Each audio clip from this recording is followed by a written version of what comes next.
यहाँ देखो नलिनी, यहाँ स्टार्ट करो। हरित क्रांति, कौन सी क्रांति? हरित क्रांति। जैसा इसका नाम है हरित, यहाँ पर किस चीज से लिया गया है? फसलों से। किससे? ये बात तुमको पता है, कृषि से संबंधित है। आधुनिक कृषि उपकरणों, कृषि उपकरणों, हाँ, जैसे ट्रैक्टर हो गया, नई नई मशीनें हो गई, थ्रेशर वगैरह है। थ्रेशर देखा कि नहीं देखा? अरे जिससे उसका क्या भूसा निकालते हैं, हाँ, और वो जो बड़ी बड़ी मशीन आती है जिससे गेहूं की कटाई होती है, कंबाइन बोलते हैं उसको, तो वो सब चीजें।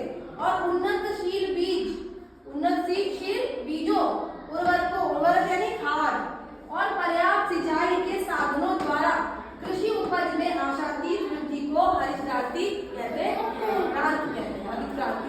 देखो 1962 के आसपास, उसके बाद या उसके आसपास क्या हुआ था? पद्मिनी की जगह पे चलो जल्दी से। पहले हमारे देश में जमीन थी, खेती होती थी, लेकिन पैदावार बहुत कम थी।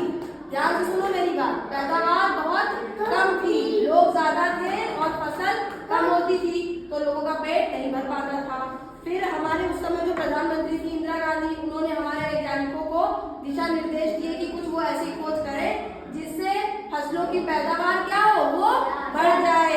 तो उन्होंने बताया कि आधुनिक कृषि उपकरणों का उपयोग किया जाए, नए और अच्छे किस्म के बीजों का उपयोग किया जाए, उर्वरकों यानी अच्छी खादों का उपयोग किया जाए, रासायनिक खादों का।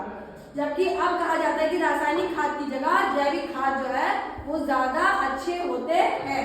फिर उनको पर्याप्त सिंचाई भी की जाए, ठीक, और कृषि उपज में इसी के द्वारा आशातीत वृद्धि हो गई। उस समय आशातीत वृद्धि का मतलब समझते हो? उम्मीद से ज्यादा हो जाना, कोई चीज जिसकी हमें उम्मीद ना हो उतना हो जाए। तो उस समय बहुत सारी वृद्धि हो गई और उसी को हम क्या बोलते हैं? हरित क्रांति। समझ आ गई बात? क्रांति जब आती है तो किसी भी चीज में बहुत बड़ा बदलाव आता है। तो यहाँ हरित जो है वो कृषि से संबंधित है, तो बदलाव किसमें आया? कृषि में। किसमें आया? पद्मिनी। ठीक है, बात समझ में आई?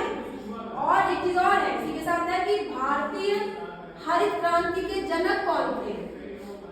हरित क्रांति के जनक,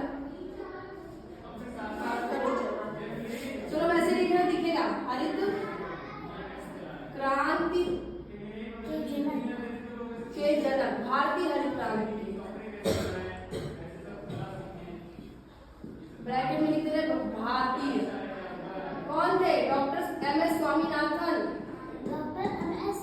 हाँ, डॉक्टर एम.एस. स्वामीनाथन।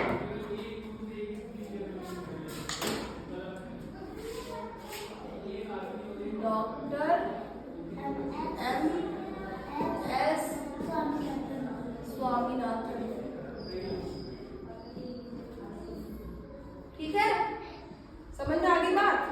इसके अलावा और सारी कई क्रांतियां हैं जो कृषि क्षेत्र से ही जुड़ी हुई हैं। जैसे हरित क्रांति हो गई, फसलों के उत्पादन से संबंधित है। किससे संबंधित है? फसलों के उत्पादन से। श्वेत क्रांति संबंधित है दूध के उत्पादन से, दूध का उत्पादन बहुत ज्यादा बढ़ाया गया। पीली क्रांति तेल अर्थात तिलहन के उत्पादन से संबंधित है। भूरी क्रांति किससे संबंधित है? उर्वरक उत्पादन से। उर्वरक को ही क्या बोलते हैं? खाद। खाद दो प्रकार की होती है, जैविक और रासायनिक। नीली क्रांति किससे संबंधित है? मत्स्य, मत्स्य उत्पादन से। मत्स्य मतलब मछली। अरे इतना तो दिख रहा होगा, नहीं दिख रहा तो मार कर ले दूसरा।